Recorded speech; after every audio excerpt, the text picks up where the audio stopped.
All right, iPhone Air, we're going to talk about this phone again. So at just 5.6 millimeters thick, the Air looks like something out of a science fiction movie. The first time you pick it up, and I've talked about this, it almost doesn't feel real. It is incredibly thin, light, and honestly, it's kind of shocking when you do use it. But here's the question.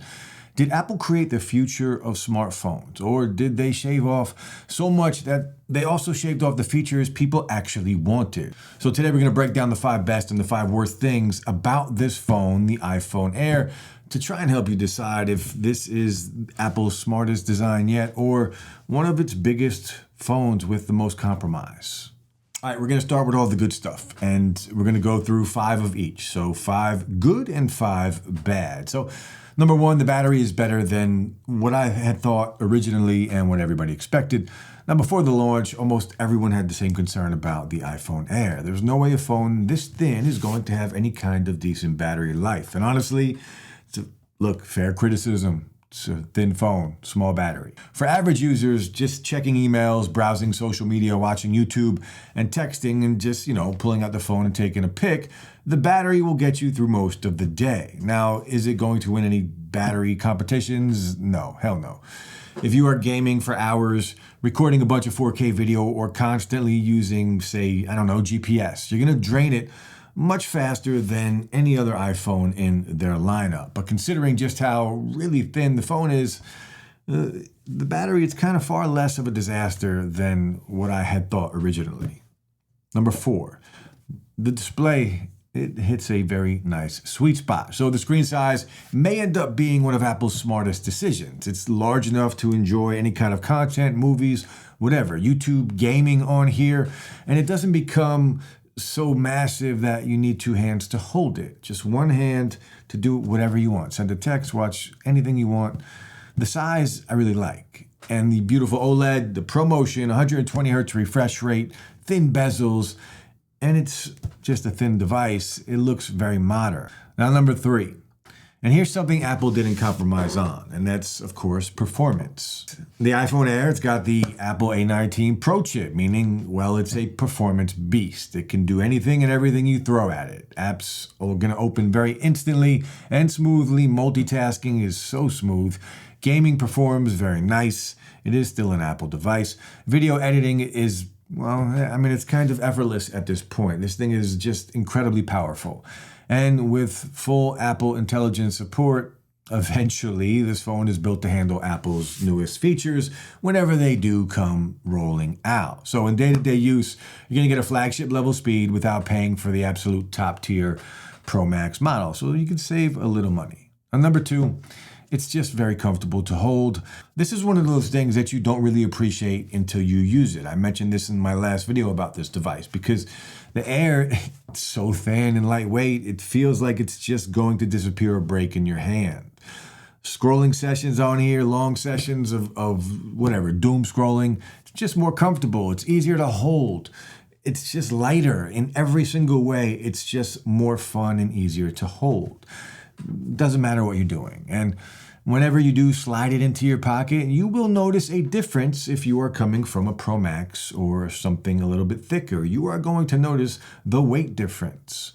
Now, one of the most common comments from people is that after using the Air for a while, every other phone just feels heavy and bulky and too big. And that's not something that you can appreciate just from throwing specs out. You got to hold it in your hand. Pause. And that leads us to number 1, and that's the design.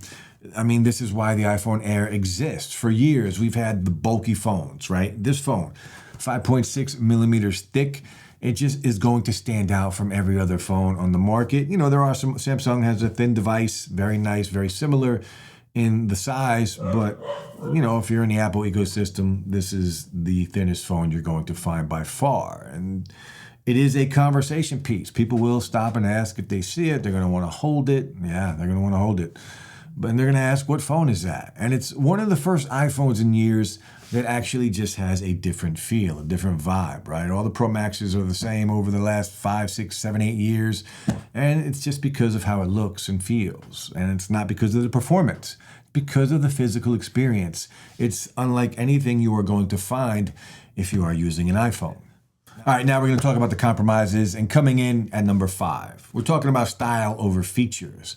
Again, this phone is built around one idea: thinness, and how thin and lightweight it is. And that decision, well, that's going to affect almost everything else about this device.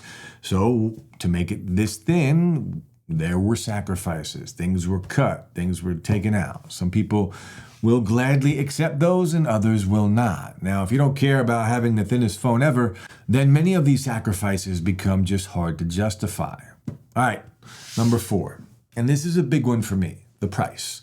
And this is where it gets uncomfortable, right? The iPhone Air, it stands at around $1,000. I know I paid for mine, and that is premium pricing. But compared to, other iPhones that are priced around the same, you're giving up features instead of gaining anything. You're losing cameras, and for a lot of people, that is a very big deal. You lose battery capacity.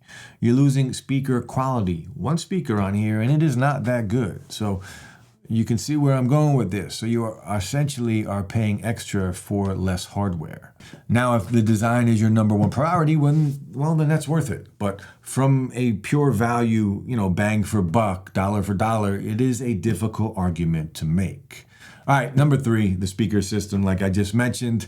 And this one caught a lot of people off guard, and honestly, it still sucks, even almost, 10, 11 months in, 12 months in almost.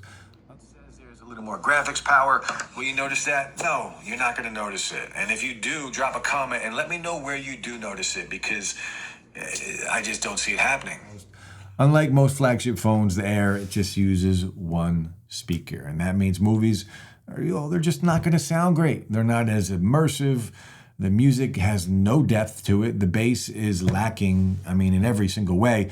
And the max volume, it's just not that quite impressive. Is it terrible? No, but this is a $1,000 smartphone. Compared to the other things on the market, pretty much every other phone out there has a better speaker.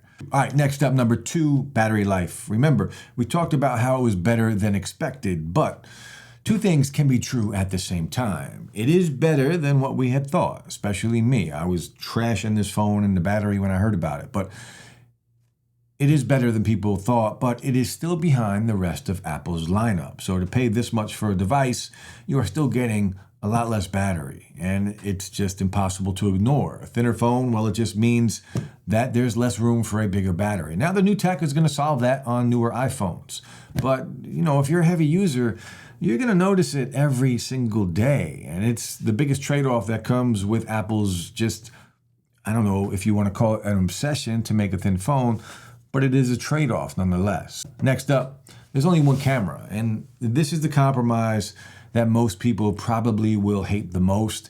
It just has one rear camera, and that means there is no dedicated ultra-wide lens.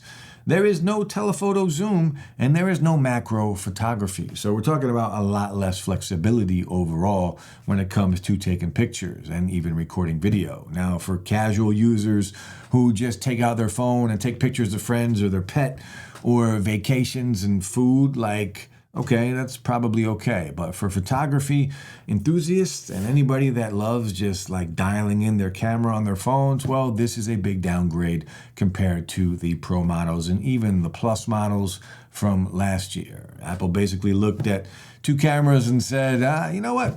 We don't need them. Whether that is genius engineering for a thin device or is it just a terrible compromise? You guys leave some comments down below, because it just depends on who you ask. So look, is this phone, the iPhone Air, almost 1 year later, is it worth buying right now? So the answer is actually surprisingly simple. If you've always wished that your phone felt lighter, thinner, and easier to carry, well, then this is a no-brainer. You are absolutely going to love it. Like I said earlier in the video, you really can't express how good this feels in the hand. But if cameras, battery life, speakers, and just getting the absolute most for your money, if that matters more, well, then there are a ton of better choices in the lineup. Whether you go brand new or used on Amazon Renewed or eBay, there are just better options. The iPhone Air isn't trying to be the best iPhone, though. That's what you have to just kind of realize. It's just trying to be the most unique iPhone in the lineup, and that's exactly what it is, and that's exactly why it's creating so much debate. But that's going to change once the Fold comes out. But I want to hear what you think. Would you sacrifice extra cameras and battery life for a phone that is this thin? I know some of you love it from the last video. All of the comments, a lot of lovers out there for the iPhone Air. I'm one of them, even though we have compromises. It is just a great phone to use, but for different reasons. And if you enjoyed this breakdown, don't forget to like the video, subscribe for more content. That's it, man. I'll see you guys next time. Peace.